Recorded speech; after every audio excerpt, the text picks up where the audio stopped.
Oh my.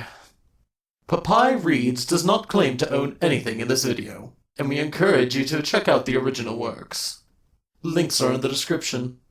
Content warnings, if any, are also in the description. Ta-ta for now, beauties and gentle beauties.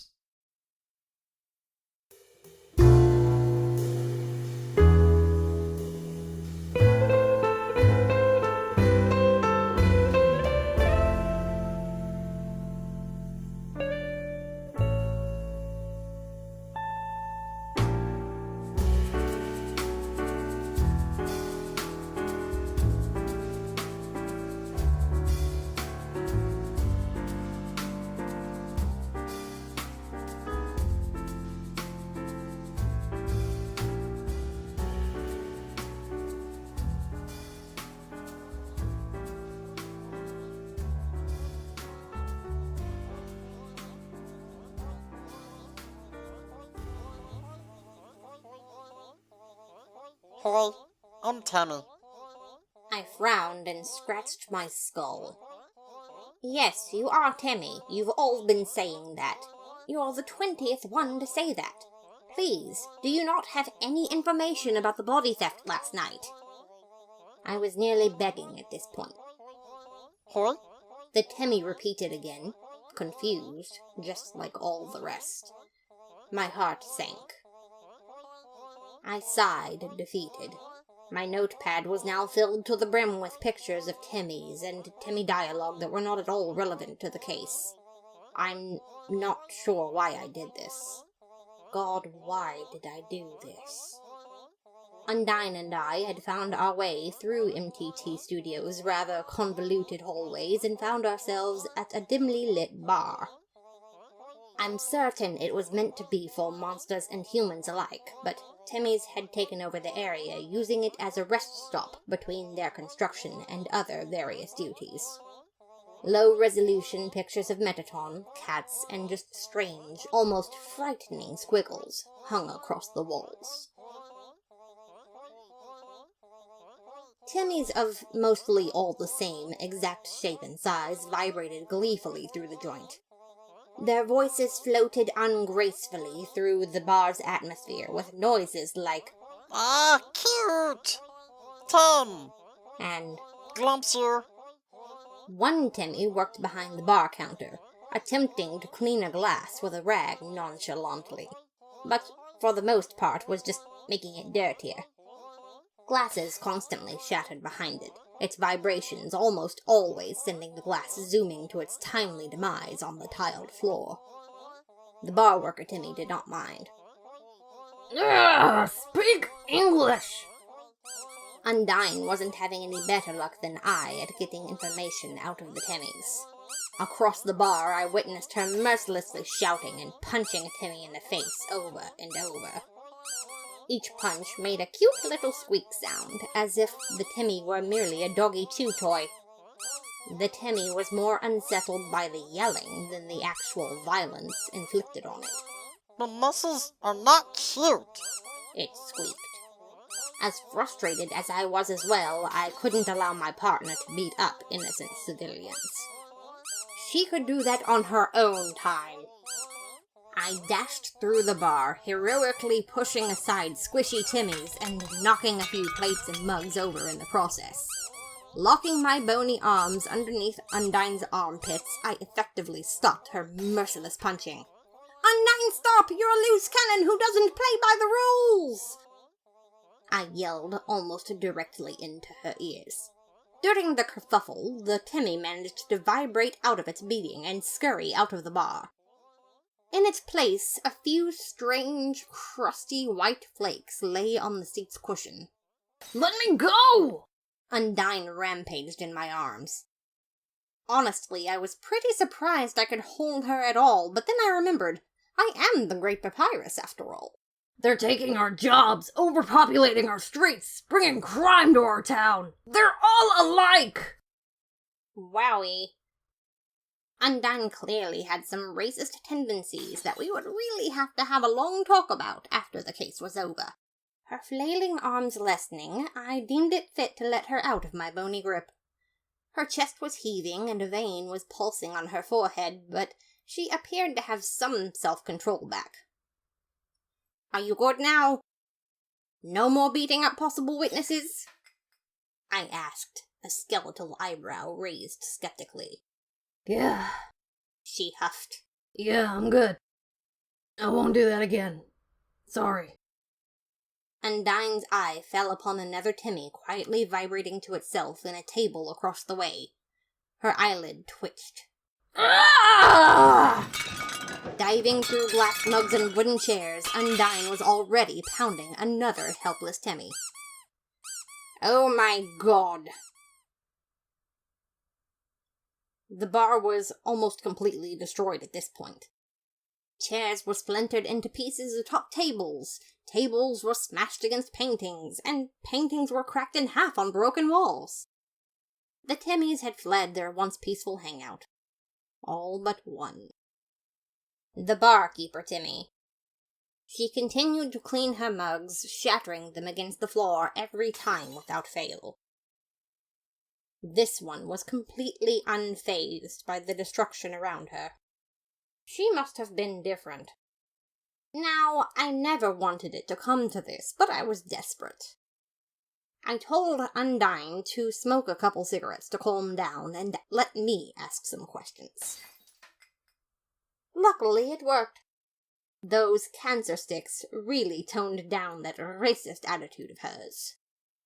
Scooping up some spare Timmy flakes off the debris, I sauntered casually over to the Timmy barkeep and coolly rested an elbow on the counter. Hey, I'm Timmy. She vibrated cheerily, another mug shattering behind her. I'm looking for some information about the theft of Metaton's body last night, I said in a grizzled tone, confidence filling my ribcage now. The Timmy tilted her head. Hey, cute skeleton. You want glumps? I wouldn't give up. I had an ace up my sleeve now. I slid a white flake across the counter to the barkeep, my skeleton brows raised and mischievous knowing. The Timmy's eyes went wide. Her vibrating finally stopped, and a glass slipped out of her paws and didn't shatter into a million pieces. You got 10 flake. I gotta have.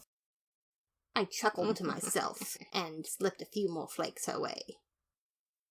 They were actually quite disgusting. I was happy to be rid of the things. Undyne harumphed, but continued to puff away, sometimes directly into the Timmy's overly excited face. A fat stack of flakes now in reach, the Timmy suddenly looked to the left and to the right, as if suspicious of the bar itself. Her voice became calm, serious even. Middleton owes a lot of people a lot of money. His biggest debt belongs to the family by far. She leaned in closer to me and whispered, That body of his is worth quite a bit, you know. A clue! Finally! I was ecstatic. I could write something relevant down on my notepad. But I couldn't get too carried away now. There's that name again. The family. What is the family? I asked firmly, my pencil shaking as I could barely contain my excitement. Smiling again, the Timmy began vibrating and dropping her mugs in rhythmic fashion, as if nothing had happened. Hey, I'm Timmy. Undyne slammed a fist down into the counter, wood splinters shooting in all directions. Shavings of cigarette ash and paper fell, her fangs grinding whatever was left of it into dust. Lies! This thing doesn't know squat! She shouted. How do we know it didn't steal the body? It was a valid point. The Timmys had ample opportunity to steal the body as well, but were they competent enough to do it? Sure, it might have been some good money in the short run, but Metaton was paying them, even if it wasn't much. It wouldn't help to put their boss out of business, would it? That's when I remembered my other ace. I have a lot of aces in my trench coat, physically and metaphorically. They're great confidence boosters. Aha! We may not know, but I know someone who might. No. Undyne raised an eyebrow. I've got an informant working the streets. I really like saying that. I knew just where to find him. I swiveled my bar stool and turned 180 degrees. And there he was. Sans greeted me with a limp, lazy wave. Hey, bro. Empty ketchup bottles were scattered around his part of the bar counter, as if he'd been there the whole time. I was used to Sans's shenanigans at this point, but my partner's eye was wide with surprise and some of that classic Undyne grump. I scanned my lazybones brother and frowned quite audibly. His blue winter coat cut through the dark, mysterious tone the bar had set up like a rusty knife. Pink slippers dangled awkwardly off his bony toes, just over the floor, in a perpetual state of almost falling off but never quite getting there. Sans! I found myself quite distracted. Why do you wear that coat? It never snows here, you know that! You could at least dress up for the part. Just like the coat he wore, Sans was just too lazy to let that same goofy grin of his ever leave him. I guess I'm just neither here nor there. He winked as if he had just made one of his awful puns. I didn't get it. I hate it. You know, 'cause the setting. I didn't think it possible, but he seemed to grin even wider. Also, I still didn't get it. Have you been doing anything useful at all? I eyed those gross ketchup bottles with distaste. I thought getting you out of Grilby's would change your ways. Sans waved away my words so casually. How annoying. No worries, bro. I've been busy gathering intel on the streets. Top stuff. In fact, I'm in the middle of speaking with one of my sources right now. Oh, so Sans has actually been doing his job. How good. Where is this source of yours, then? He pointed to the barkeep Temmie, who was still dropping glasses to the floor. Sans, I said, magnanimously keeping my calm. I already interviewed her. There's more than one way to talk to this Temmie, bro. Trust me. Then Sans faced the Temmie barkeep, smiling widely at her. She must have sensed him, for she then raised her head to look at my brother. Huh? Hey, Tim. Sans winked. You ready? Suddenly, Temmie's eyes lit up. Literally. They started to glow a pure white, blinding light as she bounced up and down on her feet, gasping and clearly very excited about something. Sans didn't seem to be affected by it, still sitting on that stool with that grin of his, like always. Great. Now watch carefully. Sans was now holding onto one of those gross temflakes in the palm of his hand.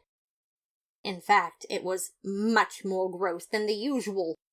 All wet and gloopy, as if someone had just chewed on it moments ago. Tim! The Temmie bartender was just vibrating all over the place, hovering against the rows of wine and champagne bottles lined up behind it, sending such expensive vintage crashing to the ground. But she paid no attention, only to my lazybones brother, who was holding that template like it wasn't completely unsanitary. You saw Temflax? Sans shook his head. Hey, Temmie, pal. You know that's not how the game works. He gestured to the bar counter, where suddenly 3 red plastic cups were placed there. They were rather big and were upside down. My detective expertise told me that this was not how cups were usually presented. The Temmie's eyes widened, losing their previous glow, but no less beyond intrigued. Her jaw went so slack that a waterfall of drool fell to the ground. It was really disgusting. Her little nubby paws slammed against the counter. Game! Play with your skeleton! 1. She just kept repeating this for about 5 minutes. Finally, Sans nodded. Yep. Here. Rules are like last time. He turned the middle cup back on into the correct upright position, and then let the template slide off his palm to fall into it, making a weird sloshing sound as it did so. Again, really gross. Find the template and you win. Real easy. Gum, now! The Temmie was frothing at the mouth. She looked like she was going into epileptic seizures. It was what the curious Temmies were mostly famous for, after all. Oh! Hold on. Sans held out his hand, completely nonplussed. These games don't come free, you know. And just like that, the Temmie pulled out a fat wad of cash from the register, viciously breaking the machine in half in the process. She placed the money right in front of Sans, her eyes physically shaking so fiercely that I figured they would fall right off her face. It had happened before. It was not nice to witness. Trust me. The Temmie placed both paws on the counter and breathed out in such a low and frightening voice. Okay. Sans swiftly pocketed the money, turned the middle cup back upside down. Make sure you don't lose it. My hands know a trick or two. He stuck his hands in his coat pockets, swinging his feet on the bar stool. The Temmie was burning holes into the unmoving cups. All right. Done. He nodded at the counter. Make your choice. An uneasy feeling shivered through my bones, followed by immense fraternal disappointment. He could not be doing this again. Could he? The Temmie poked at the middle cup, upturning it on its side. There was nothing under the cup, not even a saliva trail. Sans shrugged. Sorry. Wrong one. Then he gave his usual obnoxious wink. Tell you what. I'll let you have another go. 50-50 chance. I'm rooting for you, buddy. The Temmie became twice as excited for this. She then proceeded to knock aside the plastic cup on the left, shooting it straight at Undine's head. Undine glared, but no one playing this game seemed to notice. There was nothing under this cup either, just another blank space. Guess luck's not on your side. My brother kept grinning as he pointed to the last cup. But I like you, Tim. So one more shot. The Temmie was continually slapping her paws against the counter, denting the wood, like it was something that people genuinely enjoyed watching. We really didn't. Tom win! Tom have system! She tackled the cup, gnawing it viciously, her eyes so bloodshot. There was no template. Of course there was no template. It was my brother. He would not leave a template there where a Temmie with template abuse issues could get to. Sans held up his hands and shrugged again.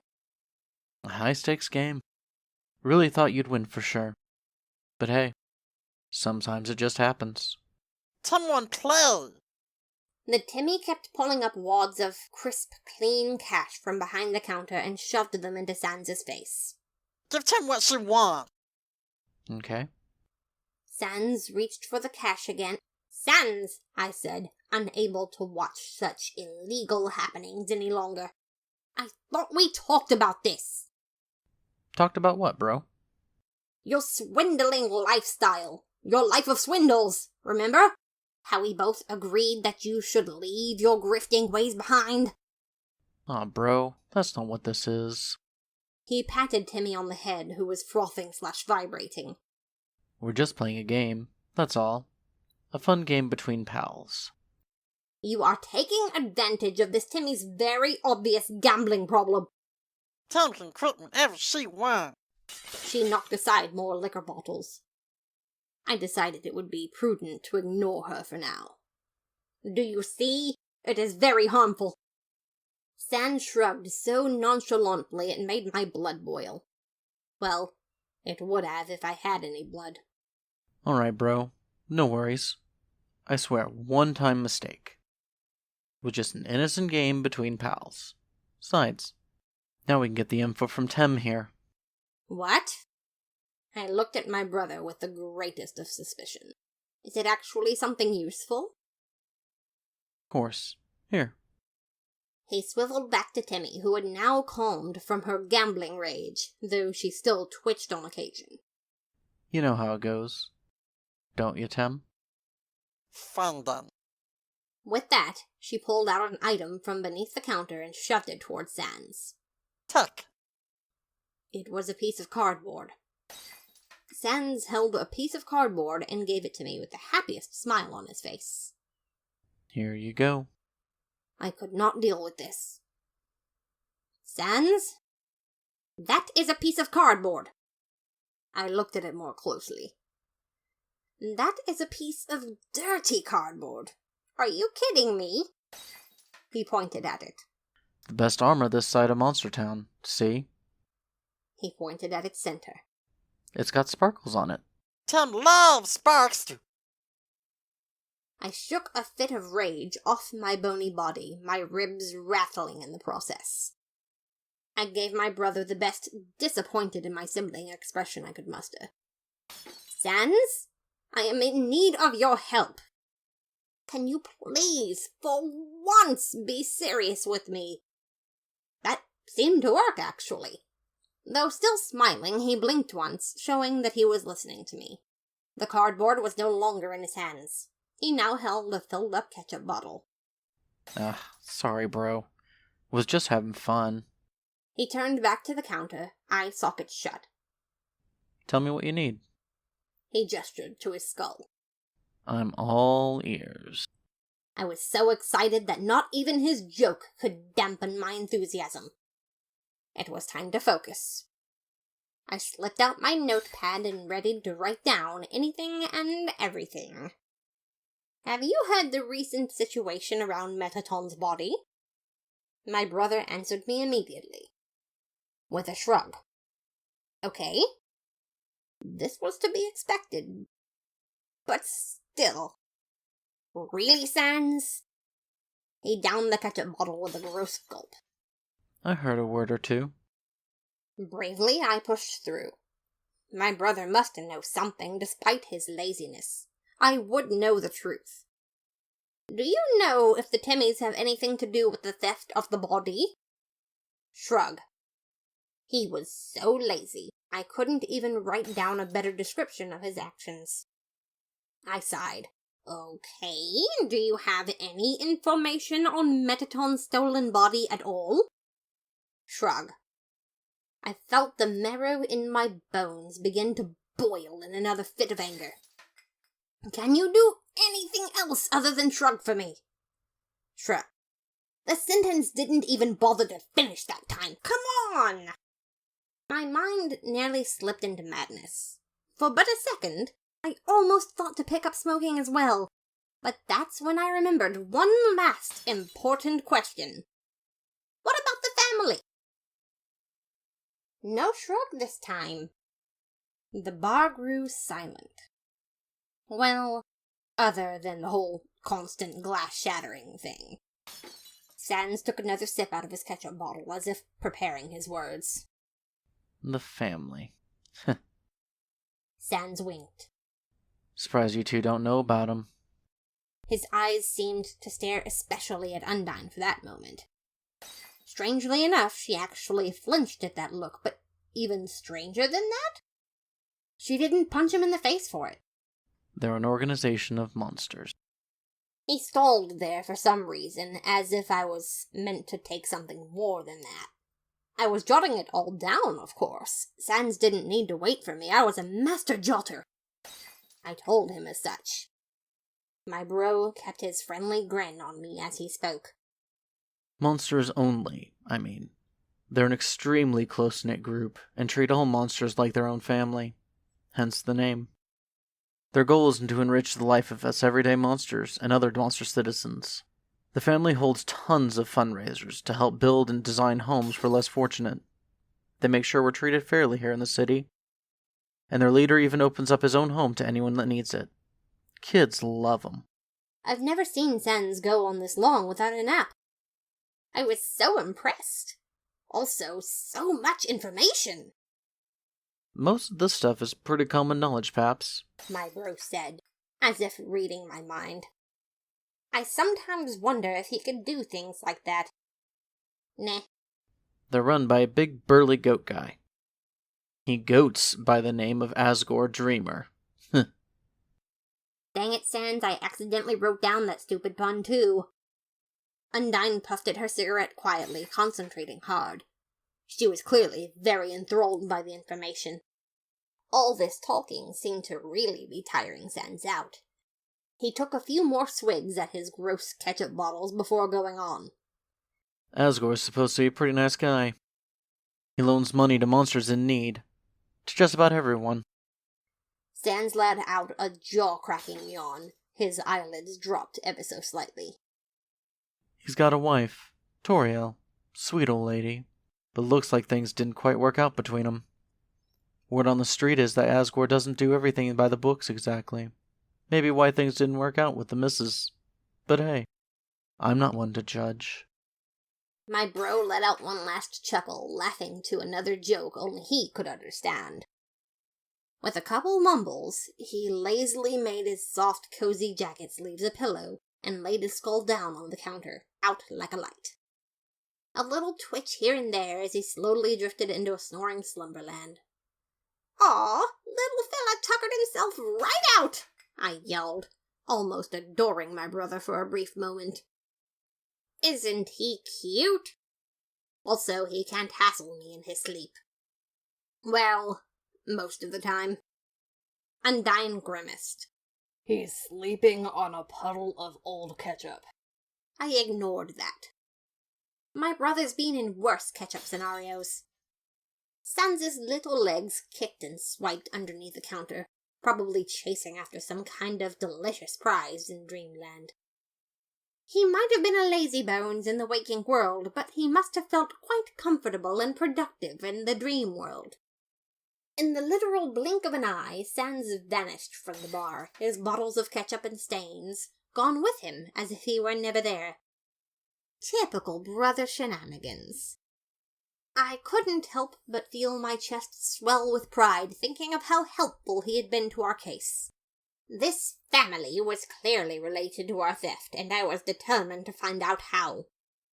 "I think we need to pay Asgore a visit." I looked to my partner and attempted to read her expression. I wasn't doing very well.